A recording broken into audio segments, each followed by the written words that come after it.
శుభకార్యాలకు పూజార్ల కోసం వెతుకుతున్నారా? పూజారీస్.com లో అతి తక్కువ ధరలకే పూజార్లను ముందే బుక్ చేసుకోండి. వెంటనే కాల్ చేయండి.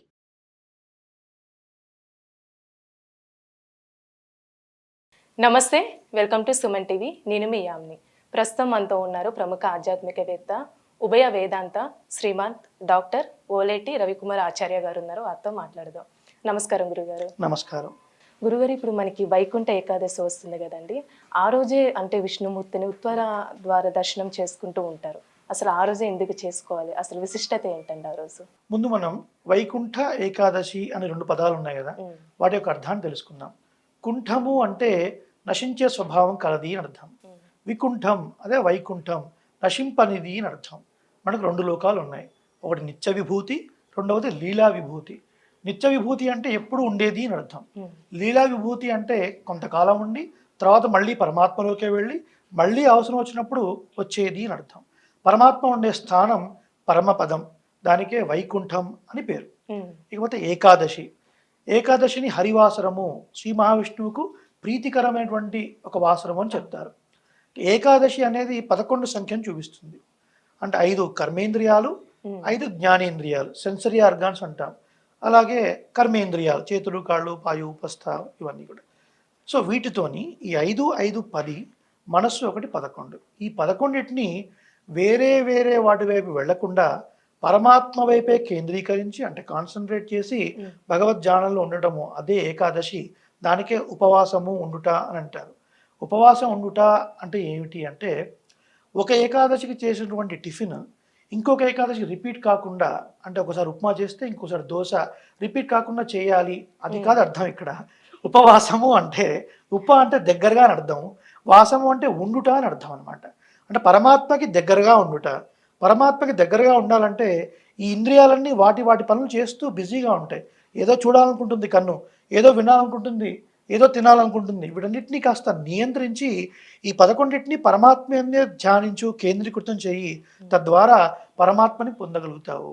పవిత్రమైనటువంటి పరమాత్మ, నిత్యము ఆనందంగా ఉన్నటువంటి ఒక లోకం పరమపదం, అదే వైకుంఠం. దాన్ని పొందాలి. అయితే ఈ ముక్కోటి ఏకాదశి అన్నా వైకుంఠ ఏకాదశి అన్నా ఒకటే, రెండు ఒకటే. ఎందుకు ఈ పేరు వచ్చింది అంటే, పూర్వం ఒక కల్పంలో సృష్టి ఆరంభక సమయంలో శ్రీమన్నారాయణుడు తన యొక్క నాభి నుంచి ఒక పద్మాన్ని సృష్టించాడు. అందులో చతుర్ముఖ బ్రహ్మ. ఆ చతుర్ముఖ బ్రహ్మకి వేదాలను ఉపదేశించి సృష్టి చేయనాయన అని చెప్పాడు. అదే మనకు ఉపనిషత్తు కూడా చెప్తుంది. యో బ్రహ్మాణం విదధాతి పూర్వం యో వై వేదాంశ్చ ప్రహిణోతి తస్మై. ఆ శ్రీమన్నారాయణుడే వేదాలని చతుర్ముఖ బ్రహ్మకు ఉపదేశించాడు.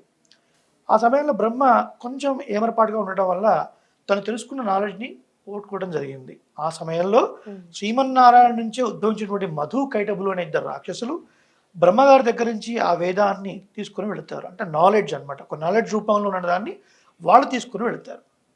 మరి ఆ వేదం అనేది ఒక మాన్యువల్ లాంటిది. అది ఉంటేనే లోకాలు సృష్టించడం ఇవన్నీ జరుగుతుంది. 4 వేదాలను పఠించడానికి 4 ముఖాలతో ఉన్నాడు బ్రహ్మ కదండి. కాబట్టి మరి ఆ వేదమే లేనప్పుడు సృష్టి చేయలేడు. కాబట్టి వెంటనే మళ్ళీ శ్రీమన్నారాయణ దగ్గరికి వచ్చి ప్రార్థిస్తాడు. అప్పుడు శ్రీమన్నారాయణుడు మధుకైటబుల దగ్గరికి వెళ్ళి మీరు ఆ వేదాన్ని తిరిగి ఇచ్చేయాలి అంటారు. వాళ్ళు ఇవ్వము అంటారు. సరే, కొంత మాట పెరుగుతుంది. మాతో యుద్ధం చేస్తావా అని అడుగుతారు. ఆ తర్వాత శ్రీమన్నారాయణుడు నేను ఒక వరాలు ఇస్తాను కోరుకోండి అంటారు. నువ్వు ఇచ్చేది మాకు వరాలు ఏంటి, మేమే నీకు వరాలు ఇస్తాం కోరుకో అంటారు. మీరు ఎలా అయితే ఆ వేదాన్ని తీసుకున్నారో ఆ వేదాన్ని మీరు బ్రహ్మకి ఇవ్వండి అంటారు. అలా కుదరదు, మాతో యుద్ధం చేసి గెలుపొందితే ఇస్తాము అంటారు. యుద్ధం చేస్తారు. చాలా భీకరమైన యుద్ధం నడుస్తుంది. చివరిలో శ్రీమన్నారాయణ మర్దించే సమయంలో అప్పుడు వాళ్ళు తప్పును ఒప్పుకొని పరమాత్మను ప్రార్థించి ఒక మాట అడుగుతారు. స్వామి, ఈ రోజున నీ చేత మేము ఓడిపోయాము, మాకు ఒక మంచి మార్గాన్ని ప్రసాదించు స్వామి, ఏం కావాలి మీరు కోరుకోండి అంటే నీ యొక్క లోకాన్ని ప్రసాదించవు అని అంటారు. మరి వైకుంఠం అనేది ఏంటంటే యోగి హృజ్జాన గమ్యం అని అంటారు కదండి. యోగులు సంసారాన్ని వదిలిపెట్టి అడవుల్లోకి వెళ్ళి కొన్ని వందల వేల సంవత్సరాలు తపస్సు చేస్తేనే లభించిన వైకుంఠం ఇలాంటి రాక్షసులకు అంత సులభంగా లభిస్తుందా? కానీ పరమాత్మతోని వీళ్ళు యుద్ధం చేశారు, పరమాత్మని మొప్పు పొందించారు. అంతటి బలశాలు వాళ్ళు. ఇస్తాను అంటారు. కాబట్టి ఉత్తర ద్వారం ద్వారా వీళ్ళని వైకుంఠంలో ప్రవేశపెడతారు. చూడండి, నార్మల్గా రావడానికి ఒక ప్రాసెస్ ఉంటుంది. అదే మధ్యలో రావాలి అంటే we call it as wild card entry. So అలా మెయిన్ ద్వారం నుంచి కాకుండా ఉత్తర ద్వారం నుంచి వీళ్ళని ఏర్పాటు చేస్తారు. అప్పుడు మళ్ళీ ఒక వరం అడిగి ఆ ఇద్దరు కూడా మధుకైటబులు. స్వామి ఇలాంటి ఒక ఏకాదశి రోజున మా యొక్క చరిత్రని వైకుంఠం రోజున ఎవరైతే ఉత్తర ద్వారం ద్వారా నిన్ను సేవిస్తారో వాళ్ళందరికీ నీ యొక్క లోకాన్ని కలిగించేట్లుగా, అంటే మోక్షం కలిగించేట్లుగా అనుగ్రహించు స్వామి అని అడుగుతారు. అందుకని ఉత్తర ద్వారం ద్వారా ఆ రోజున మనం తెల్లవారుజామున చక్కగా స్నానం చేసి పెరుమాళను సేవించడానికి వెళ్ళాలి, విష్ణు ఆలయాలకు వెళ్ళాలి, ఈ కథను స్మరించుకోవాలి. అలాగే ఆహార పదార్థాల మీద కొంత నియంత్రణ ఉండి పరమాత్మ ఎక్కువ ధ్యానం పెడుతూ పరమాత్మ కథలు వింటూ పరమాత్మ నామాన్ని కీర్తిస్తూ మనం కాలాన్ని గడపాలి అని అంటారు. ఇక ఏమిటి ఉత్తరానికి ఉన్నటువంటి ఒక ప్రత్యేకత అంటే తరాతి అంటే దాటించున్నది అని అర్థం, సంసారాన్ని దాటించున్నది. సో సంసారం అంటే మనం జనరల్గా ఏమనుకుంటాం, ఒక భార్యాభర్త కలిసి ఉన్నది అనుకుంటాం, కానీ అది కాదు. జనన మరణ చక్రం, ఆ లైఫ్ సైకిల్ని సంసారం అంటాం. ఏదో ఒక కర్మ చేసి పుట్టాము, మళ్ళీ ఈ జన్మలో ఆచార్యుడిని ఆశ్రయించి మహాలక్ష్మి పురుషకారం ద్వారా శ్రీమన్నారాయణని ఆశ్రయించి మోక్షాన్ని పొందాలి అని కొంతమందికే కలుగుతుంది. అలా కలగని వాళ్ళు మళ్ళీ ఇంకో జన్మ తీసుకుంటారు. ఆ జన్మ ఏ జన్మ వస్తుందో మనకు తెలియదు. ఇలా పుడుతూ చేస్తూ ఉండే ఈ చక్రాన్ని సంసారం అంటారు. దీని నుంచి దాటించి వేసేది ఉత్ అని పరమాత్మకు పేరు. దీని నుంచి దాటేస్తుంది కాబట్టి ఉత్తర ద్వార దర్శనం అంటే కేవలం నార్త్ ఆ ద్వారం ద్వారా వెళ్ళటం అనే కాదు, ఈ భావన చేస్తూ ఆ రోజు వైకుంఠ ఏకాదశి రోజున శ్రీమన్నారాయణ ప్రతి ఏకాదశి రోజున సేవించాలి. కుదిరిన వాళ్ళు కనీసం ఈ సంవత్సరంలో ఈ ఒక్క రోజైనా సరే తెల్లవారుజామున బ్రాహ్మీ ముహూర్తంలో సూర్యోదయానికి కనీసం 2 గంటల ముందు లేచి చక్కగా స్నానం చేసి ఆలయానికి వెళ్ళి పెరుమాళను సేవించి భగవన్ నామాన్ని చక్కగా కీర్తించి పాడి భగవత్కథలను వింటూ పరమాత్మకు దగ్గరగా ఉండటం అదే ఉపవాసం. శరీరాన్ని నిలబెట్టుకునేందుకు కొంచెం పాలు పండ్లు ఇలాంటి పదార్థాలు తీసుకుంటూ ఎక్కువగా భగవద్ధ్యానంలో గడపడమే ఉపవాసం యొక్క ముఖ్య ఉద్దేశము. ఇది వైకుంఠ ఏకాదశి గురించి సూక్ష్మంగా. గురుగారు, ఇప్పుడు మనకి విష్ణుమూర్తి వైకుంఠంలో ఉంటారని అంటారు కొంతమంది, అలానే పాల సముద్రంలో కూడా ఉంటారని అంటారు. అసలు ఈ రెండు ఒకటేనా? చాలా మంచి ప్రశ్న. పాంచరాత్ర శాస్త్రము అని ఒకటి ఉన్నది, దానికే భగవత్ శాస్త్రం అని పేరు. ఆ పాంచరాత్ర ఆగమంలో భగవానుడు కొలువే ఉన్న స్థానాలు ఏమిటి అని వివరించడం జరిగింది. భగవానుడు 5 స్థానాల్లో ఉంటాడు.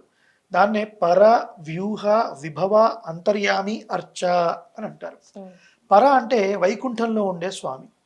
ఇందాకే మనం చెప్పుకున్నట్లుగా కుంఠము లేనిది నిత్యముగా ఉండేటువంటి ఒక పరమపదము, పరమాత్మ ఉండే ఒక స్థానం.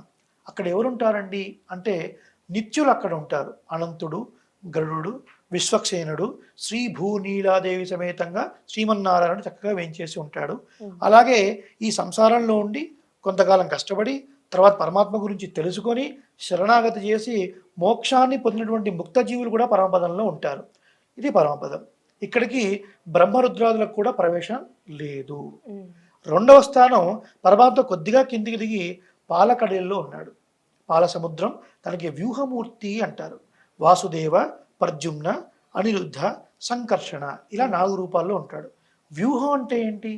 ప్లానింగ్ అని అర్థం అనమాట. ఈ లోకాలను ఎలా సృష్టించాలి, వీటిని స్థితి చేయటం అంటే కాపాడటము, తర్వాత లయం చేయటం.